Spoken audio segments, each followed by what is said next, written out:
অনেকগুলো বছর পেরিয়ে গেলেও এখনো পর্যন্ত মেলেনি আয়নাঘরে নির্যাতিত স্বজনদের ছবি।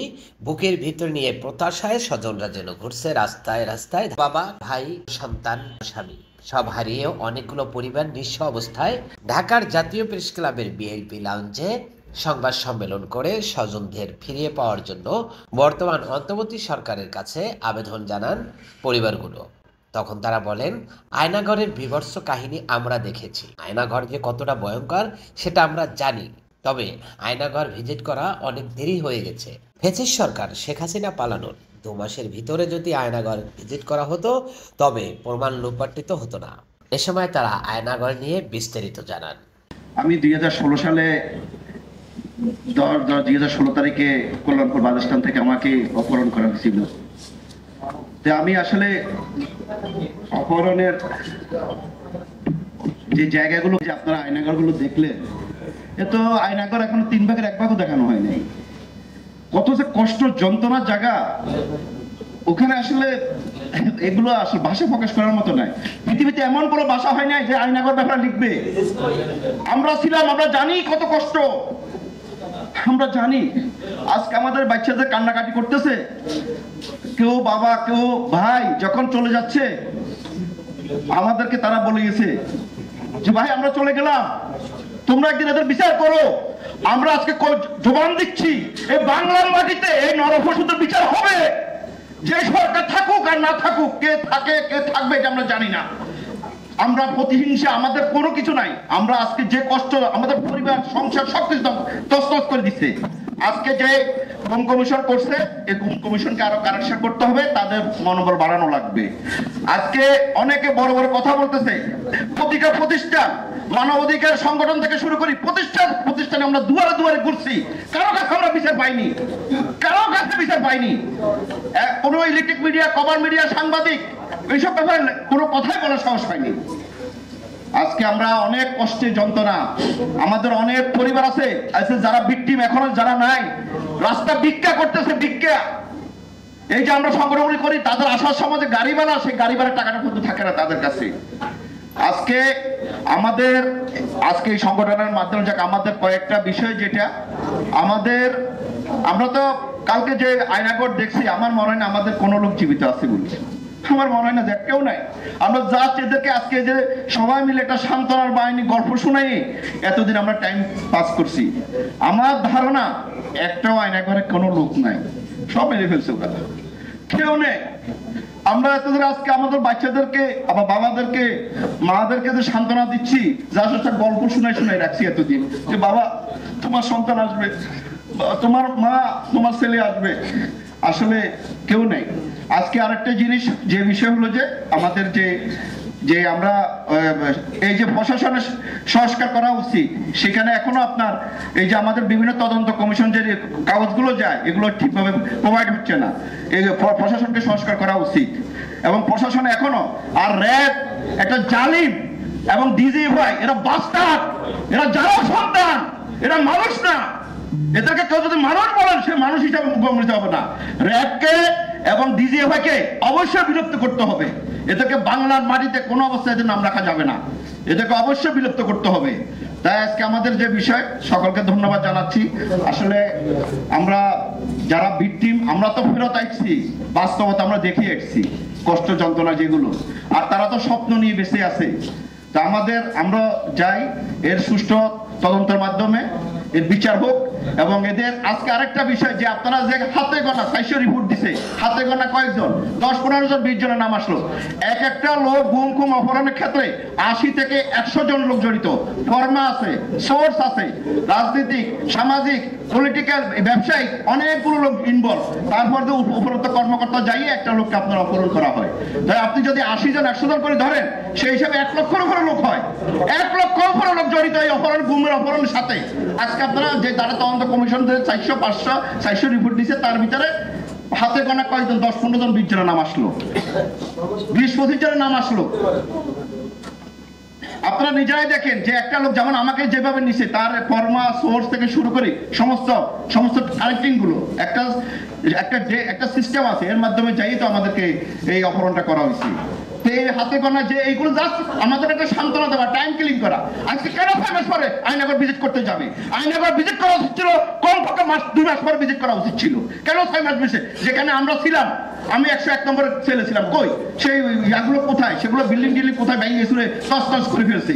এগুলো জাস্ট একটা মানুষকে একটা দেখানো। 6 মাস পরে কেন আয়নাগর আজকে ভিজিট হলো? আমরা তো সেটা তো আন্দোলন সংগ্রাম করে এসেছি 5 আগস্টের পরে, যখন আমরা রাস্তাঘাটে বলতেছি যে আয়নাগর আমরা ভিজিট করেন। আর আয়নাগর ভিজিট করতে আমরা যারা ভিকটিম ছিলাম, আমাদের পরিবারগুলো, আমাদের সন্তানদের কয়েকজনকে নিয়ে যেত। হ্যাঁ, আমরা এই সরকারের অন্তর্বর্তী সরকারের কাজের প্রতি আমরা সন্তুষ্ট না। আমাদের মনে হয় আমরা ন্যায় বিচার পাবো না, জাস্ট টাইম পাসিং হবে। আমাদের ধারণা আমরা এই বিচার পাবো না। সকলকে ধন্যবাদ, ভালো থাকেন, আসসালামু আলাইকুম। গুম থাকে এবং তারপরে তাকে যখন দেখানো হয়, ওটা হচ্ছে আন্তর্জাতিক প্রেস ফ্রিডম ডে ছিল, সেদিন তাকে হচ্ছে তার পিঠের পিছে হাত বেঁধে যশোরে এরকম মানে ইন্ডিয়া থেকে পালায় বা বাংলাদেশ থেকে ইন্ডিয়া পালায় যাওয়ার এরকম একটা সিন দেখিয়ে জেলে নেওয়া হয়। আমি আমার কনভারসেশনটা শর্ট রাখতে চাই, জাস্ট 3টা জিনিস অ্যাড্রেস করবো। প্রথম হচ্ছে এই যে গুমের বিষয়টা, শুধু রিফর্মের নামে, যদি পুলিশ রিফর্ম কমিশনের নামে আমরা যদি তাদের ইউনিফর্ম চেঞ্জ এবং আইন বা এই ধরনের বিষয় যদি চেঞ্জ করার কথা বলি, সেটা পর্যাপ্ত না।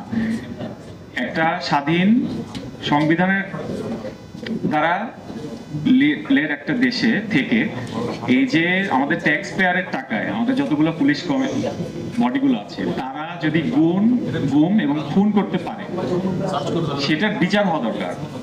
সেটা শুধুমাত্র আওয়ামী লীগ বা হাসিনার আন্ডারের যে রাজনীতিবিদ ছিল তাদের উপর যদি আপনারা তাকিয়ে থাকেন, সেটা যথেষ্ট না। আমার বাবা এবং আপনাদের এখানে উপস্থিত থাকা যাদের এখনো পরিবার সদস্যগুলো ফেরত আসেনি, তাদেরকে যারা গুম বা খুন করেছে, এদের মধ্যে শুধুমাত্র রাজনীতিবিদদের বাদে পুলিশ অফিসারগুলো, মানে বিভিন্ন ধরনের পুলিশ বোর্ডের অফিসারগুলো জুনিয়র থেকে শুরু করে সর্বোচ্চ পর্যায়ে তাদের ইনভলভমেন্ট ছিল। তাদের অনেকে এই মুহূর্তে বাংলাদেশ পুলিশের সদস্য হিসেবে অপারেট করছে। তারা যতদিন এই পুলিশ বডির আন্ডারে থাকবে, যারা তাদেরকে নির্দেশনা দেওয়া হলে অথবা সুবিধা দেওয়া হলে অথবা পয়সা বা প্রমোশন দেওয়া হলে গুম বা খুন করতে পারে, আপনারা কি ধরনের রিফর্ম করে এইটা ফিউচারে থামাতে পারবেন? এই অন্তর্বর্তীকালীন সরকারের মেয়াদ আমরা জানি না, কিন্তু স্বাভাবিকভাবেই চিরস্থায়ী না। এরপরে যে সরকার আসবে, আবার যদি কারো শখ হয়, সে অবশ্যই এই অবস্থায় যদি এই অফিসারগুলা যারা এই কর্মকাণ্ডের সাথে সরাসরি জড়িত, যারা ট্রিগারগুলো চালিয়েছে, তাদের বিচারের আগে কি ধরনের রিফর্মের কথা হতে পারে আমি জানি না। দ্বিতীয়ত, আমার বাবাকে যেমন গুমের পর তাকে যখন জেলে রাখা হয়, সে 7.5 মাস শুধু জেলে ছিল। এই অবস্থায় তার জামিন নাকচ করা হয় টোটাল 14 বার। এখানে আমাদের অ্যাপ্লিকেশনের মধ্যে কোনো চেঞ্জ ছিল না, সেম জামিন অ্যাপ্লিকেশনই এতবার অ্যাপ্লাই করার মানে দেওয়ার পর শেষবার যখন অ্যাপ্রুভ করা হয়, প্রথমবার এতবার না করার কি কারণ ছিল? এখন এইটা মনোযোগে আনা দরকার। এই কারণে আমাদের যে আইনগত ব্যবস্থা, আমাদের যে আদালত, সেটা যদি নিউট্রাল না হয়, তার মানে সেটার অ্যাবিউজও সম্ভব। তো আপনি যখন শেষ সমাধান হিসেবে একটা মামলা করবেন বা আইনের কাছে যাবেন, সেও যদি ম্যানিপুলেট করা সম্ভব হয়, সেখানেও আমাদের যে আমরা যে স্বাধীন নাকি মানে স্বাধীন ব্যক্তি না দেশ, সেই কথায় প্রশ্ন আসে। আর তৃতীয় হচ্ছে এই জুলাই অভ্যুত্থানের আর আগের আর পরের কথাটা, যদি শুধুমাত্র জুলাই অভ্যুত্থানের সময়ে যেই ক্রাইমগুলো ছিল সেটাও যদি ফোকাস করেন, তাও তো আপনারা যেই পুলিশ এবং রাজনীতিবিদগুলো এদের সাথে ইনভলভ ছিল, একটা প্রশ্ন আমরা কেন জানি কেউ করছি না। এই অন্তর্বর্তীকালীন সরকার গঠন হওয়ার পরেও এই আওয়ামী লীগের এমপি মন্ত্রীরা বাংলাদেশ ছেড়ে যে বের হলো, তারা তো হেঁটে হেঁটে মজা করে বের হয় নাই, তাদেরকে তো বের হতে দেওয়া হয়েছে। এটা যে কিভাবে দেওয়া হলো, এই প্রশ্নটা অবশ্যই আমাদের করা উচিত। কারণ একটু আগে যে রেজা ভাই বললেন যে সেনাবাহিনী মত দেয়নি, আচ্ছা এটা না হয় ফরমালি আমরা জানলাম যে ইউএনএ রিপোর্টের মধ্যে সেনাবাহিনী বলেনি যে তারা কি মত দিবে, কিন্তু যে ধরনের এমপি মন্ত্রীদের কথা, এগুলো প্রত্যেকে হচ্ছে হাই প্রোফাইল মানুষ। এখন আমরা জানি তারা এক একজন এক এক দেশে অবস্থান করছে, কিন্তু তারা তো 5ই আগস্টের পরও বাংলাদেশেই ছিল। 8 না 9 তারিখে এই সরকার গঠন করার পরও ওবায়দুল কাদের পার্টিকুলারলি 3.5 মাস পর প্রায় বাংলাদেশ থেকে বের হয়। কিভাবে? আমরা যদি ট্রান্সপারেন্সি এখনো ফেরত না আনতে পারি, তাহলে হচ্ছে আগের সরকার নিয়ে যেমন প্রশ্ন থেকে সারা জীবন থাকবে, তাদের কর্ম আমরা জানি, এই সরকারেরও যেমন ইন্টেনশন দিয়ে হয়তো প্রশ্ন করা যায় না, কিন্তু ক্যাপাবিলিটি নিয়ে অবশ্যই এই প্রশ্নটা থাকবে যে এই ধরনের হাই প্রোফাইল পলিটিশিয়ান, এমপি, মন্ত্রীরা দেশের কোন জায়গায় ছিল, এটা কি বের করা বা জানা এত অসম্ভব ছিল? যদি হয়ে থাকে যে হ্যাঁ তাদের এই ক্ষমতার মধ্যে ছিল না যে তারা কোনো সশস্ত্র বাহিনী ব্যবহার করে তাদের আইডেন্টিটি গুলা বা লোকেশন গুলা বলবে, তাহলে সেটা তারা বলুক ট্রান্সপারেন্টলি যে হ্যাঁ আমরা বলার পরে আমাদের কথা শোনা হয় নাই। এতদিন পরে আমরা আজকে এই ছবিগুলোর মধ্যে দেখলাম যে এই যে গুমের সেলগুলা এটা পেইন্ট করা হচ্ছে, ভাঙা হচ্ছে, এটাতেও তো পয়সা লাগে। তো someone is approving this funds, এই অর্থ এখনো খরচ হচ্ছে। তারা ক্ষমতায় থাকার পরও যদি বলে যে এরপর আমার শূন্যমাত্র কন্ট্রোল নাই, যে পুলিশ বডিগুলা র্যাব, ডিজিএফআই, ডিবি এরা কি করবে, যদি না করতে পারেন সেটা একটা কথা, কিন্তু আপনাদের কথা যদি না শুনে এটা অন্তত সাধারণ নাগরিককে জানান, না হলে তো আমাদের